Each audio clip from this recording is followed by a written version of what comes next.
Development Committee has been working over the last 3 years to learn more about developing a committee for application writing, what is needed to be done prior to writing the application, and how to complete writing an application. As students of application writing, we have learned many lessons. During the spring, we surveyed many chapters asking them about their grant writing activities. We learned more about what chapters need to do in order to move forward. Today, we are here to share with you answers to the questions that were raised during the interview. What is the most common thought that a new grants chairman has? Why did I get myself into this? What do I do now? I really had a weak moment when I said I would do this. I agreed to be the grants chairman, and I am not sure what to do. Good grief! I am the grants chairman. What was I thinking? Do the words grant writing trigger a sense of overwhelming dread of where to begin and how to organize the process? The word fear conjures up thoughts of terror, dread, horror, fright, panic, alarm, trepidation, and apprehension. Our goal today is to reduce your fears about grant writing by demonstrating with planning and support application writing for foundation grants and corporate contributions can be a fun process. Who does not like to make money? And a time-saving method to raise money for your chapter's philanthropic programs. We will present 5 key strategies to completing applications with more confidence. We have 5 colleagues from the National Resource Development Committee. We are all students of application writing for foundation grants and corporate contributions. As we begin this hour together, we plan to help you understand how to take a long-term and team approach to writing applications. We have completed many chapter interviews where we asked participants to describe their problems in their application writing process. We then looked at the different categories that the questions fell into and found that they included fundraising plan, committee team development, training, finding potential funders, application writing. When we are done with our presentation, we will be able to entertain additional questions. If you find you have a question while we are presenting, be sure to write it down on the cards we have given you. Let's start with the fundraising plan. Should the chapter complete applications for foundation grants and corporate contributions? That's a good question and an important one. Recent newspaper articles write about the increase in grants to nonprofits. Conferences and workshops have sessions where attendees hear about other chapters receiving grants. It's easy to get very excited, but you must sit down and analyze through your strategic planning process if this is right for your chapter. There are some important questions we need to answer. Are there potential funders available to you? Are there potential funders available, and do you have members who have the talents, skills to write the grant applications? The larger the town where the chapter is located, the better opportunity you have to receive grant money. More people, more potential funders. Do you have large corporations headquartered or a large processing distribution center? Perhaps a community foundation? Take an honest look at the chapter's grant writing record. Has there been a slow and consistent increase in the number of funders in the last 5 years? Has the same person been writing all the grants? What if she is no longer there? Is there someone else to take over? How many applications does the chapter expect to write a year? Does your chapter have people who know how to write, follow instructions, be patient, be persistent? Can you use a computer and have a passion, yes, a passion, for helping people through writing grant applications? Once these questions have been answered, the Resource Development Committee can then decide if they want to make grant writing a part of their fundraising opportunities to meet their strategic goals. How can you establish a grants committee or improve the current committee? Unfortunately, what often happens is that a grants committee chairman is appointed and then has to figure out how to get a committee together. Many members have pleaded for help in this area. The key component is the process is to do an assessment. The vice president or chairman of resource development can be a big help here. She can call a meeting of potential members and provide information about the responsibilities of the grants committee. Once a chairman is selected, the vice president or the chairman of resource development can continue to help the chairman find individuals that are computer literate, able to write, able to search on the internet, able to work with others, and able to learn new things and likes challenges. To briefly summarize, first determine if you live in an area where there is a potential for finding foundations or corporations who desire to help fund local nonprofits. Second, set realistic goals for your committee, then move forward to accomplish these goals.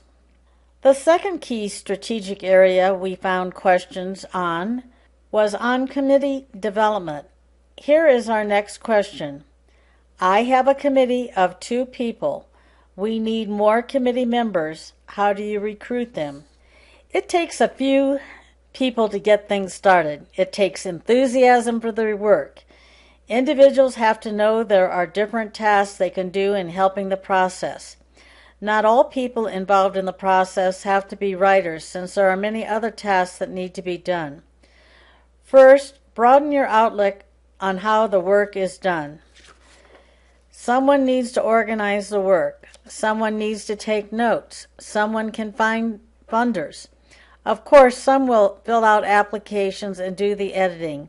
Someone needs to keep track of all the work, and someone needs to maintain the files. The point is that not everyone needs to be an application writer. Depending on the goals that your committee establishes, you will need to find members who have the talents and desire to spend time and the passion to find money for their chapter. Many people have fears about writing applications. They think it's hard. They have heard that it is hard. And it is hard if you're writing federal or state grants. We have to realize that applications for foundation grants and corporate contributions are standardized. They ask similar questions in a slightly different way. They are shorter than federal and state grants, and there are less reporting requirements. Once an answer to a standardized question is formulated, it can be repurposed in another application with a tweak or two. It takes seeking people out, talking with them one-on-one, and promising to mentor them. The fear comes when an individual thinks they will have to do this by themselves.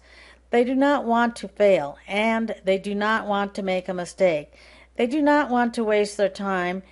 They do not want to let their chapter down. New members need support and mentoring. Here is another question that we heard from those we surveyed. I find it difficult to delegate tasks to committee members. I am not sure whether to assign a grant to an individual or parts of a grant to several people to develop together. How do you delegate tasks and not worry about the end product? We found it takes a gentle and consistent leader that is willing to work with the individuals on the team to determine how much skill, time, and energy they have to contribute to the process. New members will need one-on-one attention to show them the ropes. Generally, we find 2 people working on one grant is best. The idea is one knows what they are doing and one is learning. A lot has to do with the skill level of the individuals. As the leader, your worrying is handled by asking for regular updates to the progress the members are making and being ready to step in and help if help is needed or finding someone else to solve the problem. How do you get someone to try something new within the committee? Shared responsibilities offer members the opportunity to expand their skills. Those eager to learn will welcome the opportunity. The chairman can ask members to take on new responsibilities so that the team is strengthened because all members can do the task. If someone becomes ill or finds that life's events changes their commitment to serving on the committee, they can be comfortable knowing others know what to do and can carry on with the needed responsibility. This only comes with working together over time.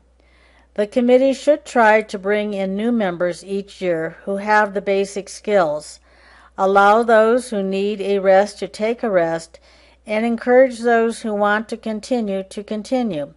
We should not just change this committee every year or 2 years, or simply seek people to join the committee who may not have the basic skills or the commitment to do a little work.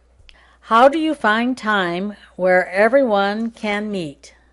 It is important to set up a regular meeting time for the committee to work, with an exception that when they have been asked to advance to determine when the team can meet, the members will attend. The Grants Committee should meet monthly to review the team's progress, and it is important that the Vice President of Resource Development also attend. The Grants Committee members will find the need for additional meetings throughout the month as they mentor new members, complete applications together, or do research looking for new grantors. Again, the chairman is wise to understand when someone is on vacation, their family is having a surgery, or they are starting to burn out, that the arrangements can be made to have the application completed without the individual feeling burdened or the chapter missing an application deadline. We have covered the first 2 key strategies, determining what our chapter wants to write grants as part of their resource development, and we have discussed factors needed to develop a committee. Our next key strategy focuses on training, and our next question is, what resources are available to help me teach my team how to improve their grant writing skills? National Assistance League has contracted with GrantStation at $47 per year. It contains a database for searching funders, which we will discuss in a few minutes. It also contains many great documents on training to write applications. It can be obtained by contacting the Director of Resource Development. Can you tell us about grant lessons? A blog called Grant Lessons has been in place for National Assistance League chapters for 2 years and provides information about writing applications for foundation grants and corporate contributions. Anyone can join the blog by entering their email on the right side of the blog. There are many resources to assist in the process of application writing for foundation grants and corporate contributions. A new post is put out on Wednesdays each week that discusses the application writing for foundation grants and corporate contributions. There are many other opportunities in your local communities. Check out the community college, local conferences, and there are many books available. Be sure the material focuses on foundation grant and not federal, state, or local grants, since these types of grants are significantly more difficult to complete. What? No job descriptions? In our survey, we found there were a few chapters that actually had a job description for the grants chairman or the grant committee. On the Grant Lessons blog, in the Resources tab, there are downloadable files that you can use as a template to develop a job description for your chairman and committee. It can be found at www.grantlessons.wordpress.com/downloadables. Look for the sample job description link. Now we are on to our 4th strategy, which is finding funding sources. Many of our interviewees wanted to know, how do I learn about local grant opportunities within my community? There are many ways to learn about local grant or contribution opportunities within your community. If your chapter has had a previous grant committee, then start by looking at the old files. If the files have been handed to you in a box or basket, then place all the files into a file drawer and sort them by active, denied, and received funding previously. Review each folder and determine if there are any new or continuing opportunities to write an application. Another option is to ask members about any connections they have with local foundations and their donors. Do the chapter members know of anyone who sits on a funder board? Watch the newspapers, which often make announcements that proposals are being accepted by local foundations or corporations. Let other chapter members know that if they see any announcements, that you need to have them bring it to your attention as a member of the committee. Do a simple internet search, state or county foundation, corporations giving to nonprofits, and review what comes up.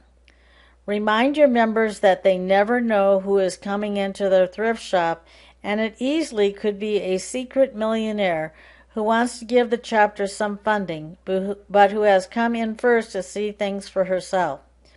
You can subscribe to database services that helps you find potential funders. When you find a potential lead, place the information in an Excel spreadsheet with a few basic needs: name of the foundation, corporation, chapter program they fund, date of application, time of application, potential amount. Review the list at a committee meeting. Talking about databases, what is the difference between GrantStation and Foundation Directory Online? Organizations develop databases which, when searched by different criteria, provide lists of potential funders.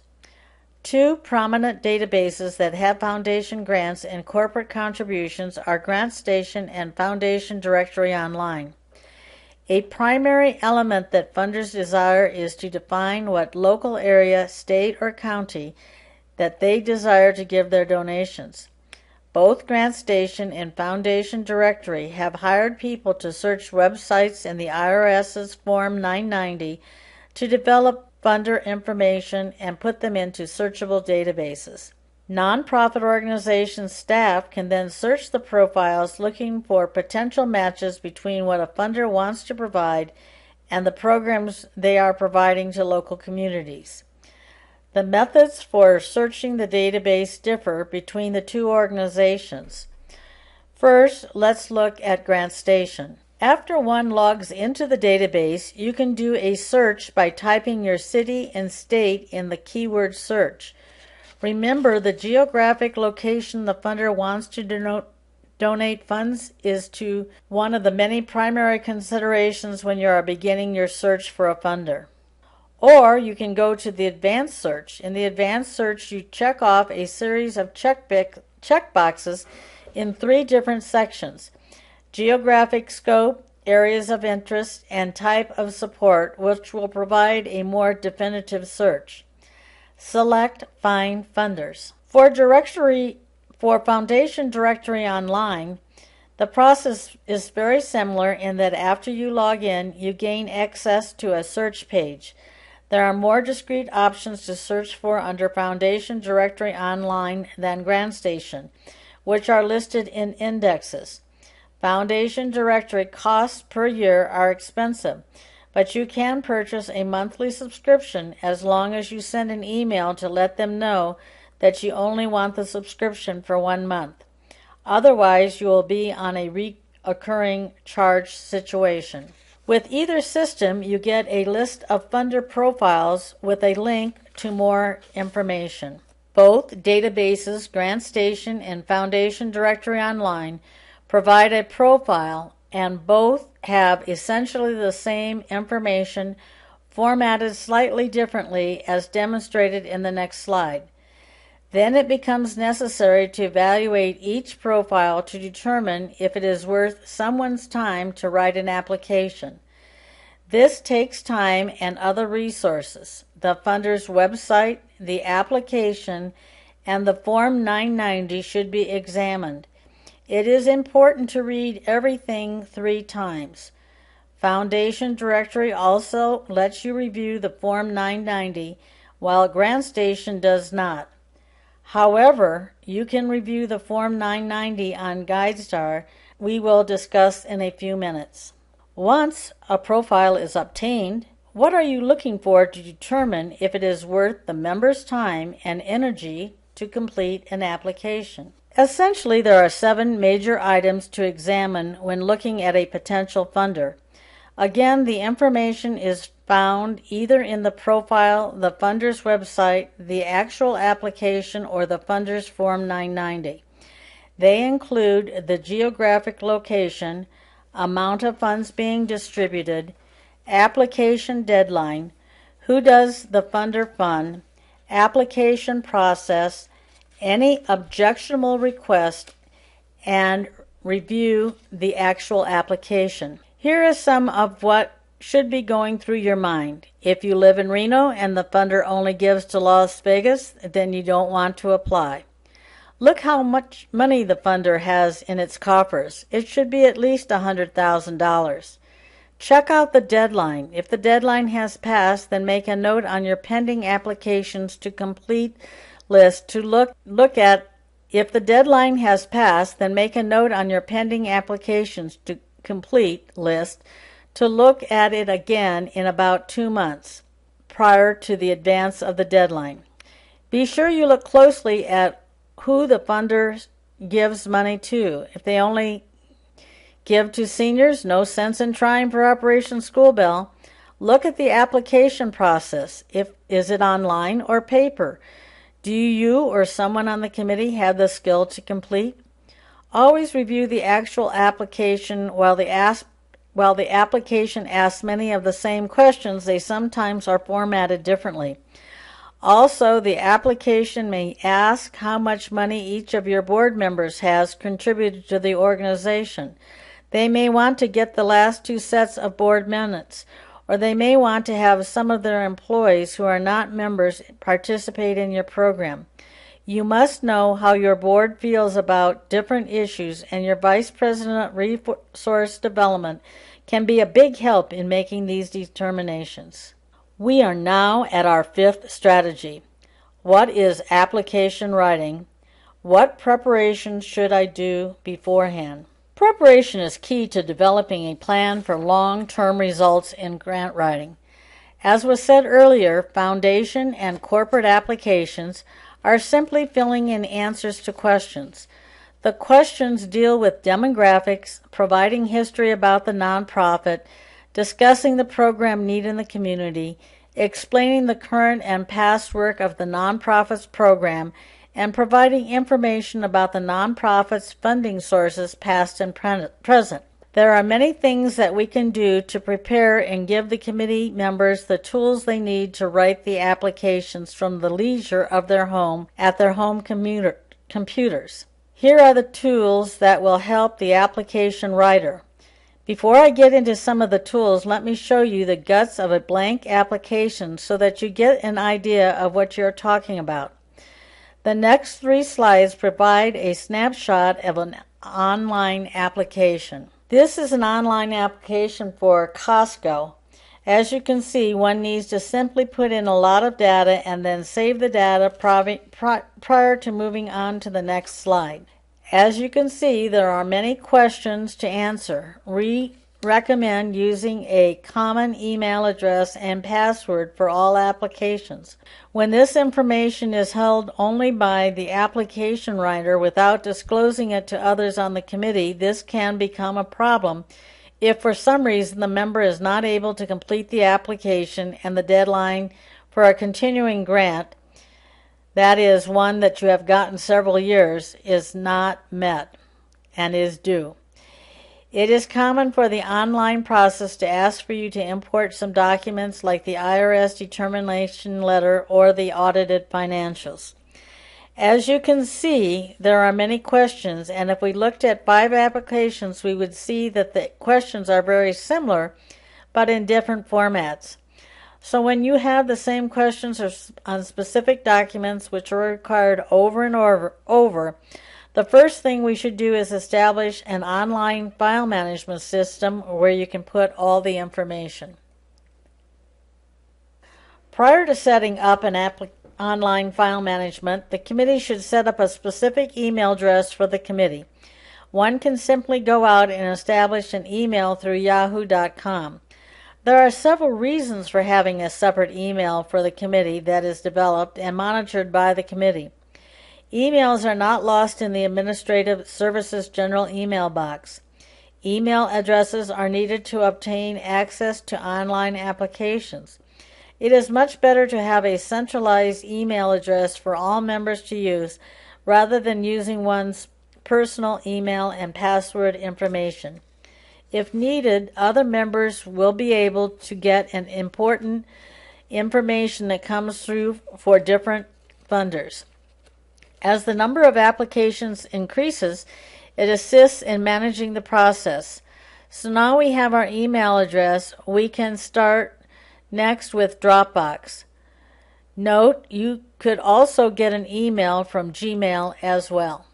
Dropbox is a free online file management system where all the documents for application writing are stored. A member of the chapter who is comfortable with computer software installations needs to go out and search for www.dropbox.com and install the program on all chapter computers that committee members may desire to work on. Once installed, the administrator can then invite the committee members to join Dropbox using their personal email addresses. The administrator may need to help some members get the program loaded on their computers. Of course, they can always ask their children or grandchildren to help if needed. The administrator then adds folders to the outline file cabinet. These folders are for the documents consistently asked for in every application. They include a document with the demographic information for the nonprofit, the employee identification number, the IRS determination letter, mission statement, Form 990, list of board of members, chapter annual report, most recent audited financials, the organization budget, the program budget, and program descriptions. The administrator works with the president and treasurer to obtain these documents. Scan the documents into portable document files and save them into the Dropbox folder. A folder called Applications provides a place to store the applications and other materials used in writing as completed by the member. Each funder should have a separate subfolder. This is very important to the overall process and success of the long-term development of application writing from one year to the next. You now are set up to work on grants from anywhere that you have access to the internet through Dropbox. Two additional documents that are requested in almost every application is the chapter history and a short narrative about the program that money is being requested to fund. The Grants Committee will need an abbreviated chapter history and a short narrative about each program. By that I mean less than 300 words. The chapter history should include the date the chapter came into existence, where the chapter is located, how many members, how many volunteers, the number of service hours provided in the last fiscal year, and the number of people served in your geographic location. The program narrative should include the name of the program, the year it came into existence, the purpose of the program, what the program has been able to accomplish, why this program is needed in this community, and the target population. The document should be short and to the point. Be sure that the information is given once. Do not repeat oneself.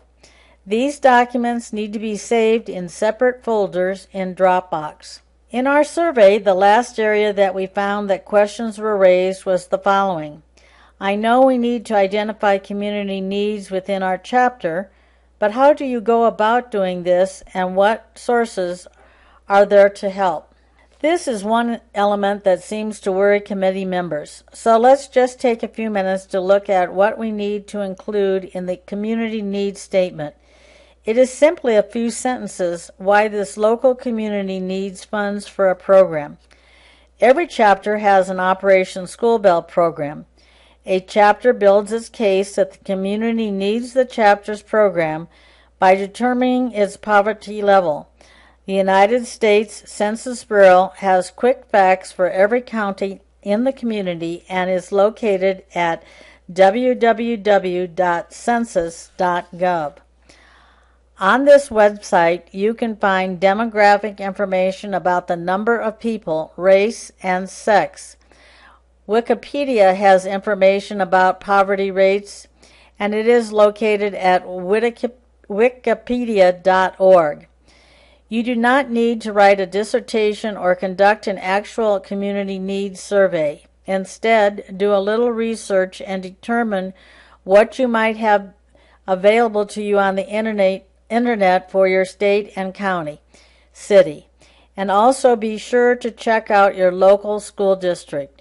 You are looking for annual reports. Then write a few statements and then ask a few people to review what you have written. Edit and you'll be fine. The last preparation component is to complete the GuideStar profile for the chapter by going to www.guidestar.org. Update nonprofit report claim and update your report.